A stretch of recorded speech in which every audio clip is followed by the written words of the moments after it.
Bienvenidos hermanos y hermanas al Verbo.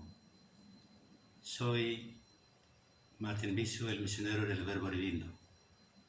Estamos en el itinerario del Evangelio de San Marcos. Bien, tema: aquel hombre llamado Juan, desde el desierto a la normalidad. Lectura del texto: Marcos capítulo 1, versículo 2 al 8. Dice así: como está escrito en el libro del profeta Isaías: mira, yo envío a mi mensajero delante de ti para prepararte el camino. Una voz grita en el desierto: preparen el camino del Señor, allanen sus senderos. Así se presentó Juan el Bautista en el desierto, proclamando un bautismo de conversión para el perdón de los pecados.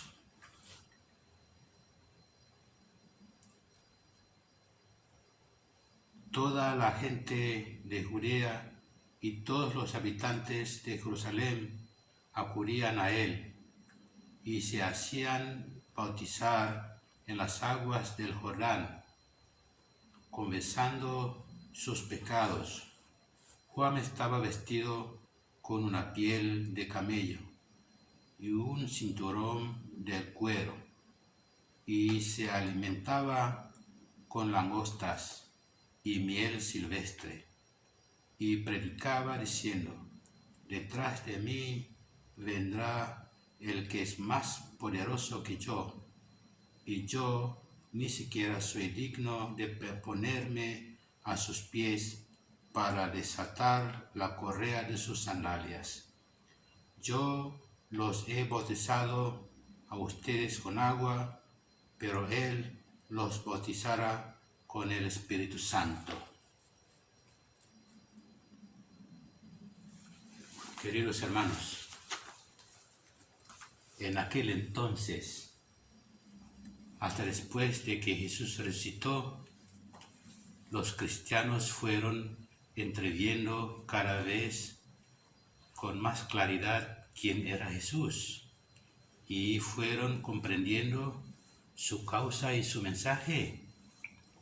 Durante mucho tiempo, su espíritu fue venciendo su dureza y corazón, y les fue ayudando a descubrir en sus hechos y en sus dichos lo que realmente era en profundidad. Bien, en el Antiguo Testamento encontraron mucha luz para eso. Releyendo a los profetas, creo que en Isaías se encontraron aquello que dice Dios: mira, yo envío mi mensajero delante de mí a prepararme el camino. Y también aquello otro: voz de uno que grita en el desierto: preparen el camino del Señor, rectifican los senderos de nuestro Dios. Bien, queridos hermanos, al leerlo, les parecía que Dios mismo se estuviera refiriendo a Jesús. Yo envío mi mensajero delante de ti a preparar tu camino. Él será voz que grita en el desierto: preparen el camino del liberador, ratifiquen sus senderos. Realmente se habló de Jesús. Pues bien, queridos hermanos, y eso lo vieron cumplirse en Juan el Bautista, maestro de muchos de ellos, incluso de Jesús mismo, según el texto. Juan anduvo por el desierto, invitando a la gente a que se bautizaran, se convirtieran y se les perdonaran sus pecados. Pero, ¿cómo bautizaba en el desierto? Pregunto, ¿cómo bautizaba Juan en el desierto? si ahí no hay agua, bueno, no lo tomemos al pie de la letra. Todos usamos imágenes, símbolos, para hablar de la experiencia más hondas, para las que las palabras ordinarias no bastan. También Marcos usa símbolo que su gente entiende. Es lo mismo que decir que en el desierto brotaba la vida. En el desierto brotaba la vida. El desierto les evocaba aquel largo tiempo de prueba y de tentaciones, de despojo, durante el cual sus padres se fueron haciendo pueblo de Dios. En Paraguay, desierto también símbolo de peligro, ¿cierto? Sí, un símbolo de sin vida y muchas dificultades. Por ejemplo, la gente siempre dice, jaque amigo, jaque peaje, cotape y desierto técnico. Y así es, ya sabemos. Por eso dijo Marcos que Juan bautizaba al pueblo en el desierto y toda la gente de Judea y los habitantes, todos de Jerusalén, salían tras él. Y una vez que confesaba sus pecados, él los bautizaba en el Jordán. En realidad, en el desierto hay vida, ¿no? Es símbolo de la vida. Pues bien, también el Jordán era un lugar lleno de recuerdos, lindos recuerdos. Por ahí atravesaron sus padres cuando entraron en la tierra prometida. Venían del sur, subieron por lado oriente del Mar Muerto y atravesaron a pie al Jordán. Detrás de ellos quedó toda una historia de sufrimiento y muerte, y ahora entraba a la vida. De todo esto era símbolo ese rito que hacía Juan. Nos recordaba el pasado al que habíamos muerto y nos simbolizaba una vida nueva que se nos abría por delante. Qué interesante. Juan les hablaba muy duro, muy duro. Era muy exigente consigo mismo. Pobre Juan. Era como Elías, ¿no? El profeta enfrentado con el sistema de aquella época en tiempo de Israel. ¿Viste? Había renunciado a todo privilegio humano.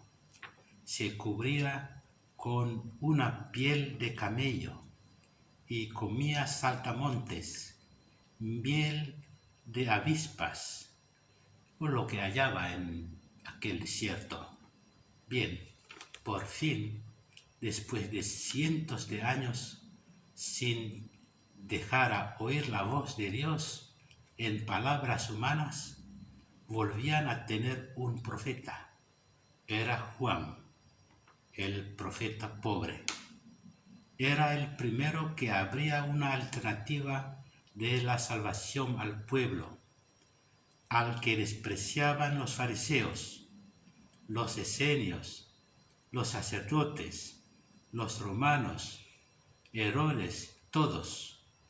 Y para colmo, fíjense, les hacían creer que también Dios les despreciaba, que ya no tenía alternativa, que el reino era solo para los selectos. Pero, queridos hermanos, Juan rompió con estas visiones cerradas.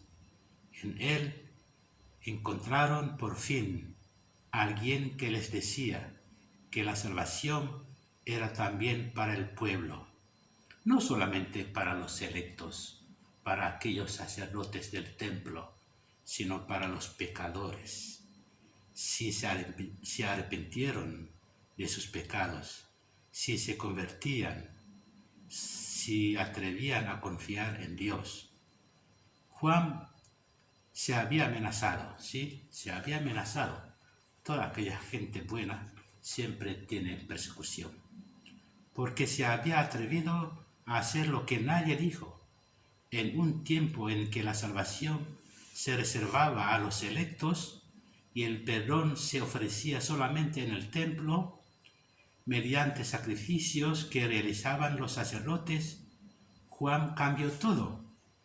La salvación al pueblo pecador. Repito, la salvación al pueblo pecador en el desierto, en un lugar no sagrado, y no mediante sacrificios, sino mediante la conversión, y ya no por mediación de los sacerdotes, sino de uno del pueblo, porque eso era Juan, aunque, según decía, era hijo de un sacerdote y de una mujer que lo había concebido después de años de esterilidad, pero era Juan.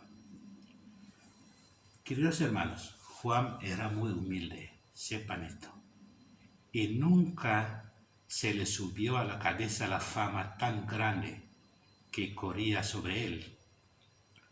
Se sabía de paso, sí, y muchas veces hablaba a la gente diciéndoles: detrás de mí viene uno que es más fuerte que yo.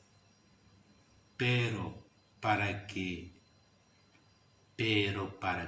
queremos a alguien más fuerte que tú?, le contestaban algunos.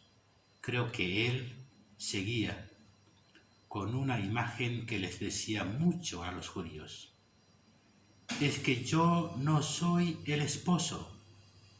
El que viene detrás va a rescatar por sí mismo al pueblo para Dios. Yo no tengo por qué suplantarle ese derecho de rescate. Quitarle la sandalia al que va a cumplir con esta obligación es insultarlo. Vean que yo los bautizo, pero nada más con agua. Él los inundará de Espíritu Santo. Se refirió exactamente a Jesús. Queridos hermanos, procedemos a la siguiente etapa: meditación. Creo que después de estudiar lo que Dios dijo en el texto, en el que encontramos protagonistas, palabras, costumbres, acontecimientos y lugares, procedemos ahora otra vez más a la meditación. Siempre hay que recordar la pregunta clave: ¿qué me dice Dios a mí a través del texto sobre mi vida personal, sobre mi vida familiar y sobre la vida social y sobre la vida de mi iglesia y el mundo actual? Es un poco delicado, ¿verdad?, cuando se trata de la vida personal y de la vida propia iglesia. Bien,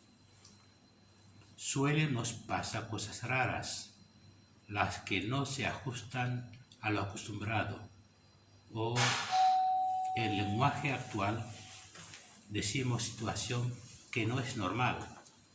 La anormalidad nos asusta, nos paraliza y nos causa pánico, miedo y enfermedad. Hablando de Juan Bautista, claro que no era normal su actitud. En aquel entonces, lo normal era que todo se encontraba en el templo con servicio de los sacerdotes. Lo normal era seguir los mandamientos de Moisés y rituales del templo. Lo normal era pagar impuesto para el templo, para el rey Herodes y para los colonizadores romanos. Un montón de normalidad había de aquel entonces. Era normal y necesario alejarse de los enfermos, de los muertos en el día sagrado que era sábado. En síntesis, era normal apartarse de los pecadores, por ejemplo, de las mujeres de mala vida y de los recaudadores de impuestos. Pues bien, queridos hermanos, ¿qué significa todo esto para nosotros? Fijémonos bien en la actitud de Juan. Por favor, le decimos que él era el precursor, ¿verdad? O sea, el que prepara el camino, el modo de actuar de Jesús. Y por consiguiente, creer en Jesús significa actuar y vivir como actuaba y vivía Jesús. Pero vale la redundancia. ¿Qué quiere decir con todo eso? Es que Juan invitaba a convertirnos, quiere decir, a cambiar la manera de vivir, y no invita a cumplir con el culto o rito. O sea, la conversión es palabra mayor a que pertenezcamos a grupos de seguidores de Jesús. Cuidado, la conversión no es culto, ni templo, ni poder. Por eso Juan se aleja del templo, del lugar donde la gente suele creer que solamente exactamente ahí Jesús o Dios está presente. Dejando el templo, símbolo de la religión de entonces, enseñaba que lo que se hace en el templo no puede garantizar la salvación.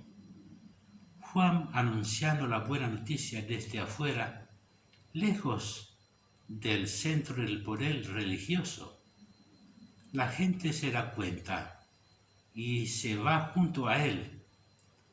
En el desierto, donde no hay vida, Juan anuncia lo más grande de la humanidad, el Mesías, hijo de Papito Dios.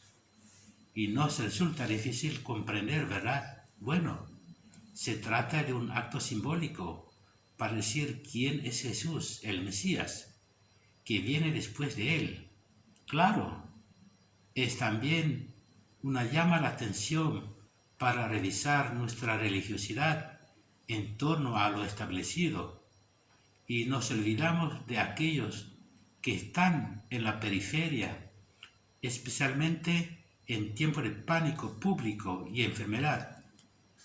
Queridos hermanos, nos resulta difícil, ¿verdad?, dejar lo acostumbrado de que Dios solo se encuentra en el lugar sagrado. Así nosotros lo consideramos, por ejemplo, en templo, como que Dios se refugia en algún rincón a fin de encontrar a los de aquellas personas que se creen fiel, piadosos, etc. Bueno, en realidad Juan y después Jesús ya tiene otra cosa que decirnos, lo que no se cuentan en nuestra creencia, en nuestra devoción o en nuestra religiosidad. Pero después de su precursor, ya Jesús salió en los lugares periféricos, pueblos, campos, lugar de los pescadores, los enfermos, comían con los pecadores, se dejó querido por las mujeres y por aquellas de mala vida. El tacto humano de Jesús es increíble y la gente ve en él la presencia palpable de Dios. Claro, Jesús es Dios y no nos cuesta ver que hay gente que cree que representa a Dios, ¿verdad?, hasta hoy en día, pero se aleja de los demás.